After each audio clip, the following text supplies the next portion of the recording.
right, welcome back to this week's edition of the Rock and Roll Ghost podcast.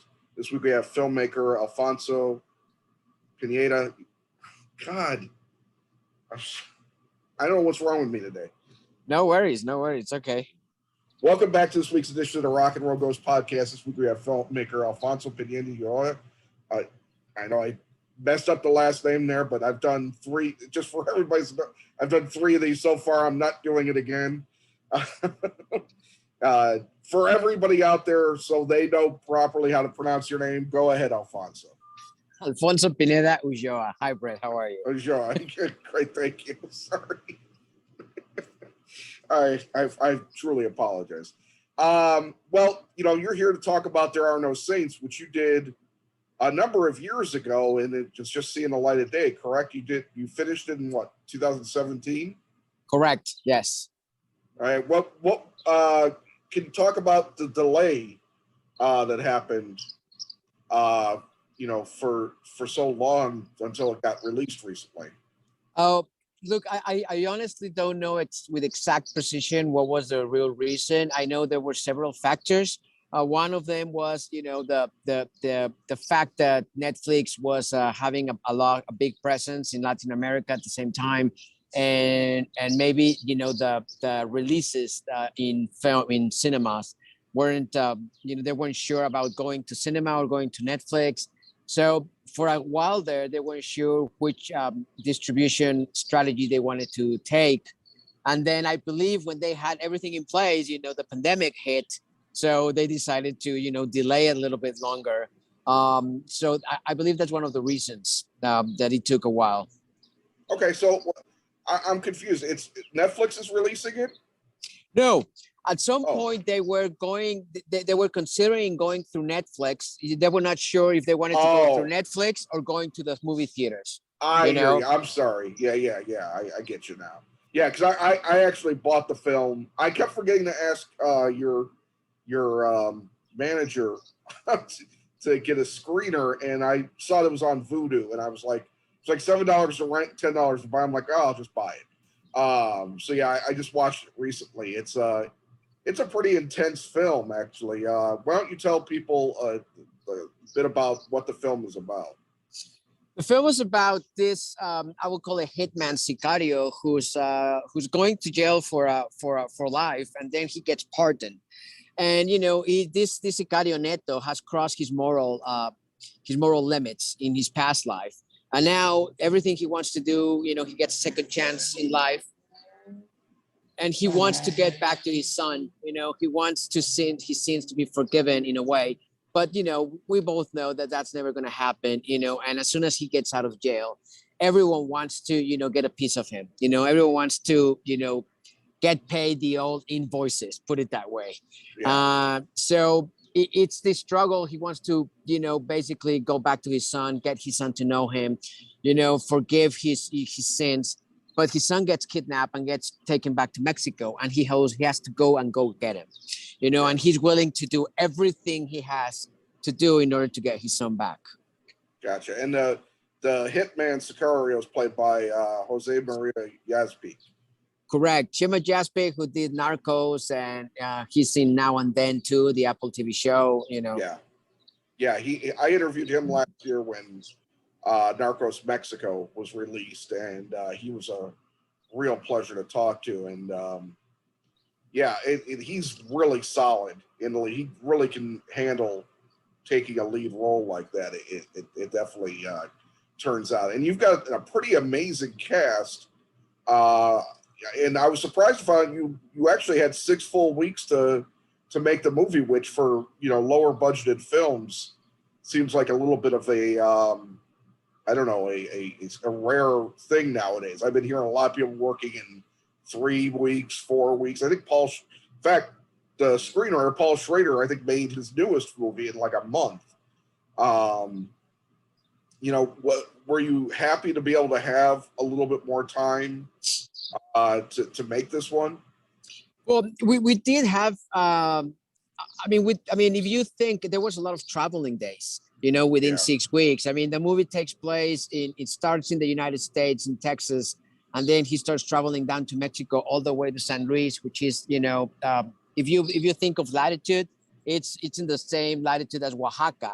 So it's on the south part of Mexico. So there was a lot of traveling in one of and even though the movie, you know, the story takes place, I would say 40% the US, 60% Mexico. We shot 90% of the film in Mexico, and we try to make it look like Texas. So that was a challenge. That if you think or not, I mean, believe it or not, it takes a lot of time. You're making a place look like somewhere else takes a lot of time. Right. But so I believe I mean, if you ask me, we didn't have enough time.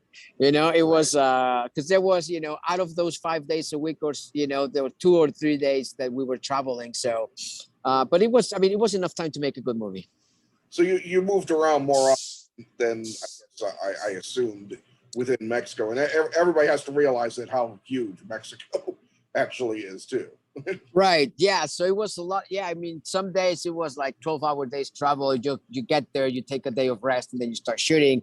You know, you shoot for 3 days, and then you move more south. You know. Yeah. So because in a way it's kind of, it's not a road trip, but his trip to go find his son keeps taking him to the south of Mexico. Yeah.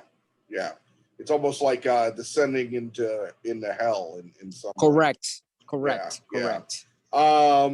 And there, like I said before, there's so many great people. You got Neil McDonough, you've got Tim Roth in it, Ron Perlman, Paz Vega, Shannon Sosaman, Tommy Flanagan as well. I'm right on that? Okay, yeah. Correct. And there's all these people that you've seen. Obviously, Tommy and Ron work together on Sons of Anarchy, but they don't share any scenes in this. We're with these other actors. Obviously, Jose was in the whole film. These other actors, were you just kind of limited with time where you had to shoot them fairly quickly? Yes, yes. I remember many times. I mean, Neil would literally come.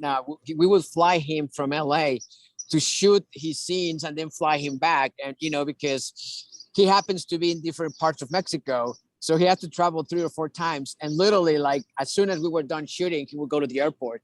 So not only, you know, we had like a very limited time, but you know, we had no, I would say, range to fuck it up, you know, because we had to send him back to he would lose his plane. But in general, I mean, yeah, they would come just for the days to shoot, and then they would travel back. The only person who stayed longer was Shannon Sosaman. I mean, she would stay here for longer. Right. I mean, and so, and it was a pleasure to have her, you know, she came down with her family, and she in a way took advantage of being in Mexico. But everyone else, you know, Tommy, you know, he flew in for the days. Neil, he flew in for the days. Ron, of course, he only flew for like that week. So, yeah. Yeah. What, who were you most surprised at with regards to not so much their performance, but your rapport with on the set? Out of any of the actors, was there anybody that you kind of clicked with the most? Yes, I mean, I did click a lot with Tommy. I mean, of course, with Chema, we've been friends for a while, and we did a lot of prep work on this character, you know. But Tommy, you know, especially because he had only 3 days, and it was great to have him 2 days rehearsal. And Carla Souza was there in the rehearsals too. So they actually, I mean, one of my fears was that they were not going to be believable as a couple, you know, because they just met and like, let's shoot. And they did a lot of prep work by themselves. And it was a very nice thing to see them on screen, you know, bringing alive these great characters. And, you know, because they're just like, you know, this bracket in the middle of nowhere, right? I mean, this arms dealer, you know, who used to work, you know, for the NRA, and then he's in Mexico and he operates from Mexico, you know, and the US and the border.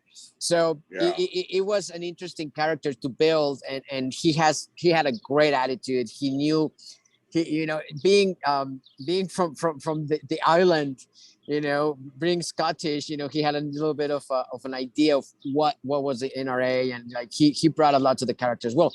But with everyone else, we had a great time too. I mean, Neil was great on set, you know. I mean, and I cannot tell you, I mean, Tim Roth was the only guy we shot in LA, you know, and I was such a big fan of his. You know, it was actually for me, it was very exciting. And the first day, it was like a phone call that lasted for like 6 hours working on the characters because we weren't able to meet before that until we were on set. So we rehearsed through the phone. But it was great to see him, on set. He's not a great actor, but also a great director. So in a way, I was able to talk to him about, the scene itself. Great. What was the most difficult part of the shoot for you?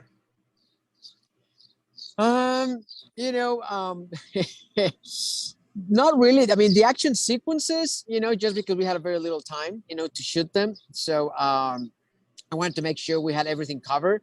But other than that, making Mexico look like Texas is not an easy thing. Usually I wasn't able to shoot to the right, because you would show Pemex, the Mexican, we could only shoot in maybe less than 180 degree, angle. So that cost you to have a lot of limits, I mean, you could only shoot in this direction. So that was one of things that took a lot of my time, it's like, how can we get this scene, make it tell the tale, make it tell the people what it needs to tell and looks real, knowing that we can only shoot that way, Yeah, probably a lot more time with blocking and everything and just making sure you don't accidentally get something that doesn't jibe. I totally get that. Well, let me ask you, what inspired you to become a filmmaker? Well, one of my best friends when I was a kid, his father was a filmmaker, one of the most famous filmmakers in Mexico. His grandfather, he did a lot of the movies for Tintan. It's a very known Mexican comedian, did over 100 movies. Okay. And so I used to go in the summers, to be on set with him. And, when you're on set as a child, you do everything, right? I mean, they want you to do camera, they want you to do props. So I fell in love with the craft. And since I was a kid, my parents would, we would go camping and we would share stories, just by, talking stories, like before the Bible, I would say. And then the other thing, I mean, my father is Jewish, my mother is Mexican. So religion's been a curse to me, and very important in my life. I have guilt, when I sweat, guilt comes out of my pores.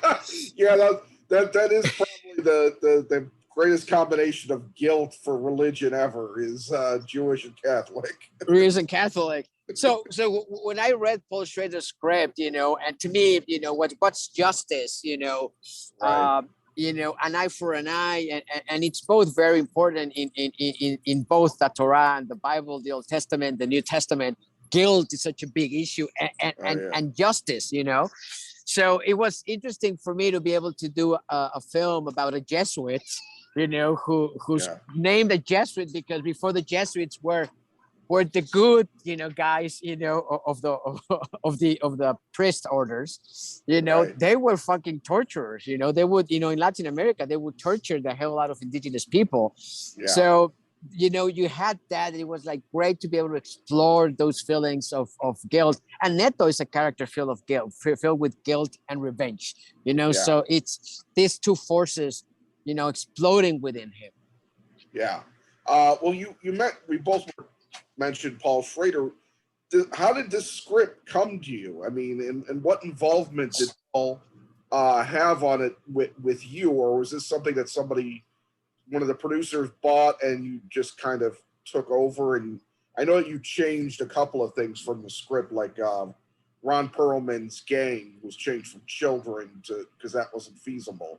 How did this whole thing with Paul get, to where you're directing the film? Well, Paul wanted to direct the film, and I guess the film took longer to be financed. So when the movie was ready to go, he was in the middle of two things. I believe the promotion of a movie, and he was about to start pre-production of another film of his. Right. And he said, "Look, I really don't know Latin America that much. Why don't you guys go ahead and do it?" And I believe he was presented with 4 directors, and I mean, I was honored that he chose me. And we had a few talks, but like I said, he was really busy too with the promotion of a film and pre-production of one of his other films. Right. And therefore, I was able to just say what's important for you in this film, the journey, the inner conflict, and obviously, you know, as soon as I got the script, they say we need to change the end because we have no budget to get, you know, an army of kids, you know, Right. and said okay, and so they did some rewrites, and I believe Paul Schrader just was able to, like, you know, skim over them and say, okay, this works, and then that's as much as we got. I mean, he approved Chema, and after that he said, get whoever you guys feel it works. Right. Well, that's cool. I mean, I didn't know, you know, the way it just seemed like an odd thing. It's rarely, you know, I mean, yes, his scripts have been directed by other people, but you know, the last 10 or so years, if he's been mostly charting his own course with Correct. rights. So it was just kind of unusual to see his name attached to this. And well, that's really cool. It answers all my questions on Paul Schrader. Well, and I know you don't have much more time, but you know, I just have a couple more questions. Number one, seeing as how the movie was done a number of years ago and you're scouting locations now, what have you been up to in between? Oh, well, I did several shows. You know, like I said, Netflix came in, and all of a sudden it's harder to make movies. Well, it was harder to make movies than TV series. I did this TV series, the El Recluso, the which is this guy who goes into jail to save a girl who's been kidnapped inside a jail in Mexico. That was a great thing. That was a great show. Then I did Who Killed Sarah. And right now we're trying to set up a film that I really love. It's called Black Wings Has My Angel. That it's based on a gold medal Pulp Fiction book. You called it that, right? Pulp book, you know, Pulp Fiction book. Yeah. You know, yeah. And it's a great story. It's a great Bonnie and Clyde story in the 50s that in a way criticizes, you know, the economy back then and the consumption. And I in a way love movies that are raw and end in a bad note, you know. And it's like you get the justice that you need, you know. And this is another movie where their actions have consequences, and the consequences end up, you know, they end up paying the price. You know, I mean, in a way, to me, that's justice. You cannot get away with doing something, you know, that hurts others. Right. And what area, where did you grow up? I grew up in Mexico. But since I was a kid, I used to go to a lot of camps in Spain and in England, and then also in the US, in Wisconsin. Okay. And I studied at UCLA. I did my master's there, and I went to high school in England. So you know, I have a little bit of, and on top of that, I spent 1 year in Israel. You know, so I have a bit of everything. You know, I tell my friends that I was raised by the world and the crisis and guilt. Yeah, that's cool. And you're scouting now. What are you scouting for? I'm doing a road movie, actually, again, you know, a very different kind of, it's not about revenge. It's about actually redemption of a man who has to come to terms with the death of his wife. And it starts in TJ and ends up in La Paz. It's a smaller scale movie, very, you know, we're actually going to get a month of shooting, you know, not more. And it's a very emotional and personal movie that has to do with the loss of people. You know, my mother has dementia, and that actually changed a lot, you know, of how I see the world and how I see storytelling. So this movie, in a way, is going to help me to deal with that. Well, I mean, that's good. Sorry to hear about your mother. Thank you. It's hard to go through. Can you say who's starring in it?